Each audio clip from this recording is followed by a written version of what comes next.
এ পর্যন্ত ইরানে মারা গেছে ১৩ থেকে ১৪০০ মানুষ, এর মধ্যে ৩০ ভাগ শিশু, ২০০-র মতো কেবল নারী রয়েছে।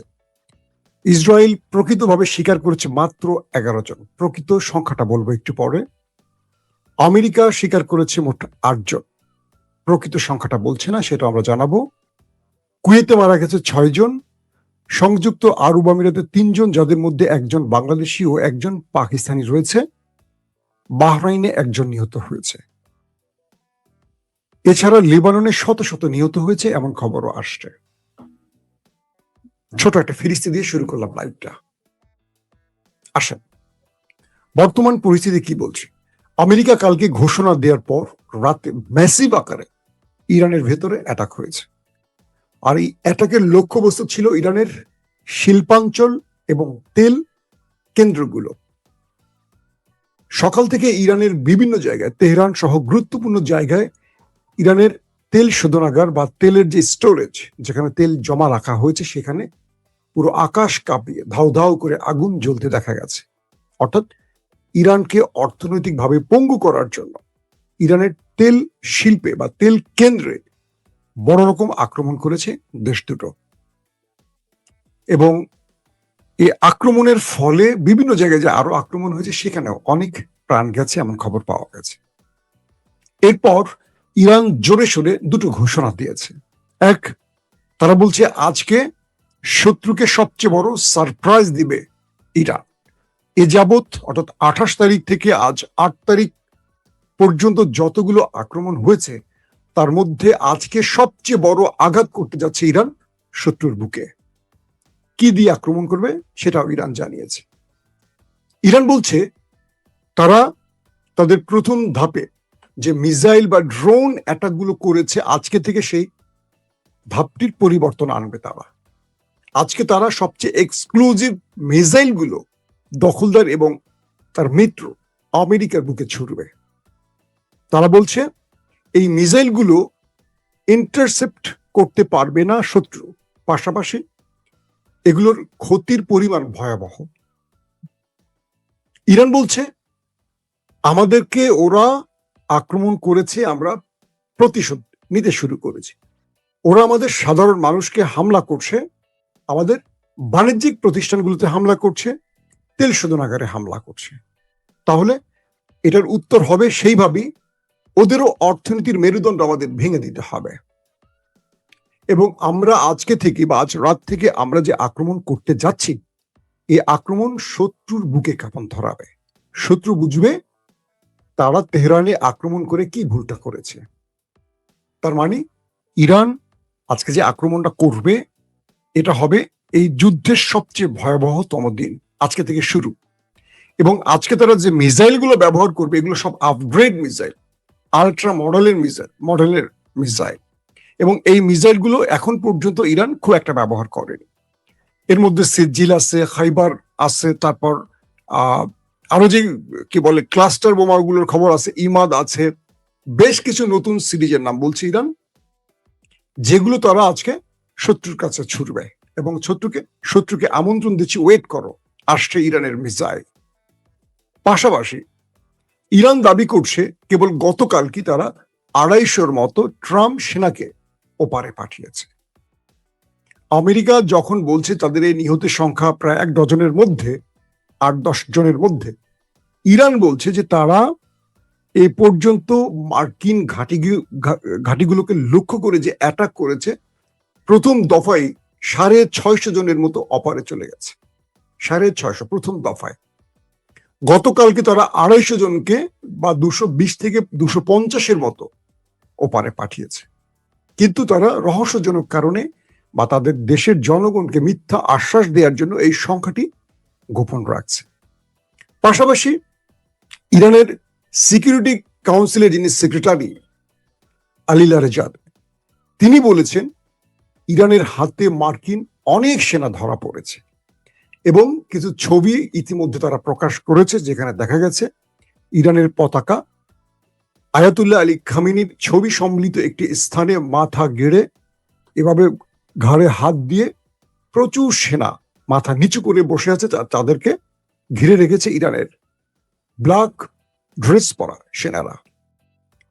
তিনি বলছেন ইরানের এই সিকিউরিটি বা নিরাপত্তা বিষয়ক সর্বোচ্চ ব্যক্তিটি, যিনি সরাসরি খামেনির সাথে কাজ করতেন, তিনি বলছেন যে বিভিন্ন সেক্টর দিয়ে ওদের সেনারা ইরানে ঢোকার চেষ্টা করলে তাদেরকে পাকড়াও করা হয় এবং তারা এখন ইরানের জিম্মায় রয়েছে।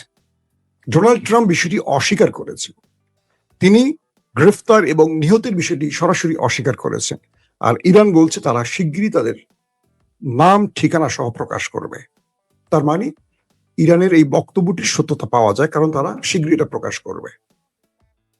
এখন যুদ্ধের পরিস্থিতি কি? আজকে বাহরাইন এবং আরব আমিরাতের পানি ডিপার্টমেন্ট, পানি যেখান থেকে কি বলে এটাকে পরিশুদ্ধ করা হয়, এই দেশগুলো তো সাগরের আশেপাশের, এদের পানি লবণাক্ত।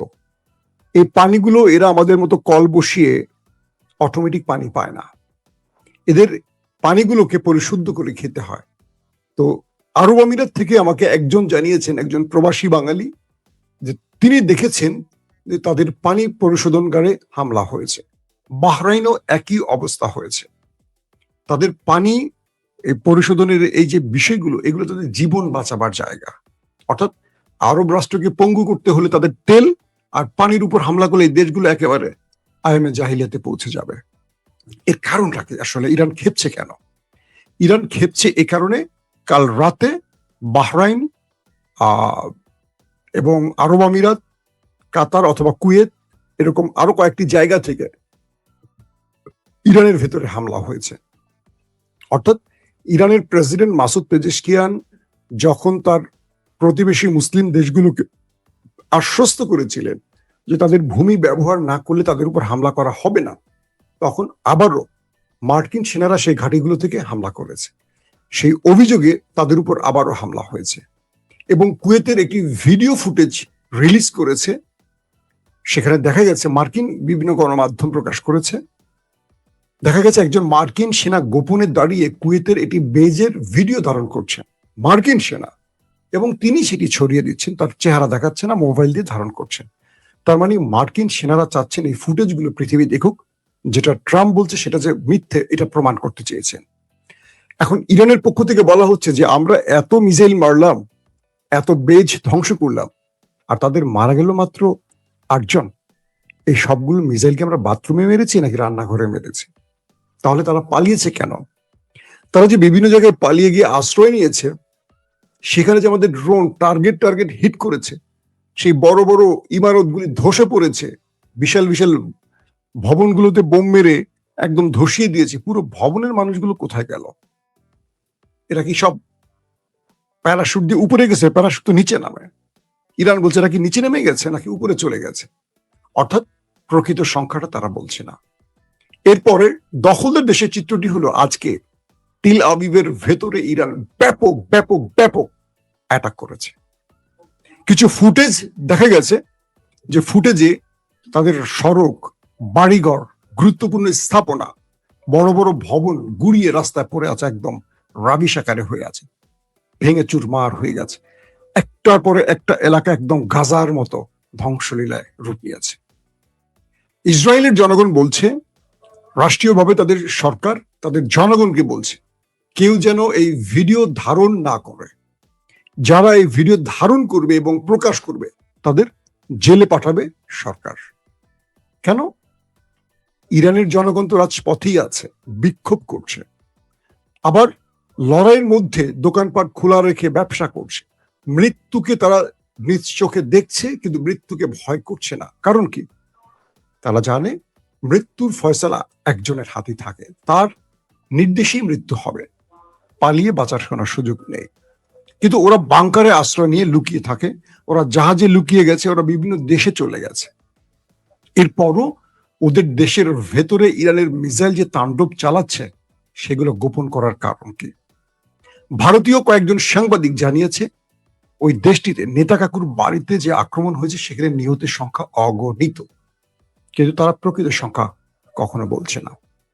এবং তাদের মধ্যে যে বড় অসুস্থতা তৈরি হয়েছে, কারণ তারা পুরো টাইমটা এখন বাংকারে আশ্রয় নিয়ে থাকে, তারা ঘরে আসতে পারছে না। ধরেন বাংকারে 4 ঘন্টা অবস্থান করে বের হচ্ছেন, এমন সময় আবার সাইরেন বাজে, আবার দৌড় দিয়ে বাংকার, বাংকার তাদের জন্য খুব আরামের জায়গা না। একটা বাংকারে বুঝতে পারেন যে একটা হাসপাতালে বা একটা অন্ধকার মাটির নিচে একটা বাংকারের মধ্যে 20 জনের জায়গায় যদি 2000 লোক থাকে কি অবস্থা হয়। মানুষের জীবন ধারণের শুধু ক্ষমতা না, মানুষের বেঁচে থাকার জন্য যে প্রয়োজনীয় বিষয়গুলো সেখানে থাকে না সবকিছু। তো একটা পুরো দেশের মানুষ তো বাংকারে আশ্রয় নিতে পারে না, পারে, সম্ভব না। তো ইরান এখন তাদের খুঁজে খুঁজে হিট করছে। পাশাপাশি সেই নেতা কাকুর বাড়ির ভেতরের দৃশ্যগুলো এখন ভয়াবহ অবস্থা ধারণ করেছে। আবার ইরানের পক্ষ থেকে আজকে আবার বলা হয়েছে তারা এই দেশ দুটোকে টার্গেট করে আরো ম্যাসিভ আকারে আক্রমণে যাচ্ছে। পাশাপাশি হিজবুল্লাহর সাথে তাদের পাল্টা আক্রমণ চলছে। দুপক্ষের মধ্যে ব্যাপক আক্রমণ চলছে।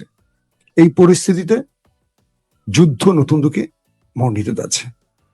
আবার আরব রাষ্ট্রগুলো বারবারই চেষ্টা করছে যুদ্ধ বন্ধে। ওমান বারবারই দুতিয়ালির চেষ্টা করছে, কিন্তু ট্রাম্প নাছুর বান্দা, তিনি ফেস সেভিং চাচ্ছেন। তিনি চাচ্ছেন ইরান একটা পথ খুলে দেখ, যাতে করে ট্রাম্প তার নিজের জীবন বাঁচাতে পারে। ট্রাম্পের সামনে দুটো বিপদ, এক নারীর ... অভিযোগে তিনি গ্রেফতার হতে পারেন, শাস্তি হবে, 13 বছরের এক নারী। 2, আগামীতে মধ্যবর্তী নির্বাচনে ট্রাম্পের অবস্থা খুব করুণ। তিনি এই নির্বাচনে হেরে যাবে, এই সম্ভাবনা থেকে কোনো না কোনো ভাবে ফেস সেভিং বা ছোট্ট একটা বিজয় দিয়ে তিনি আবার ব্যাক করতে যাচ্ছেন মার্কিন জনগণের কাছে। ইতিমধ্যে ফক্স নিউজ ছাড়া বাকি গণমাধ্যম ট্রাম্পকে ধুয়ে মুছে ছেড়ে দিচ্ছে।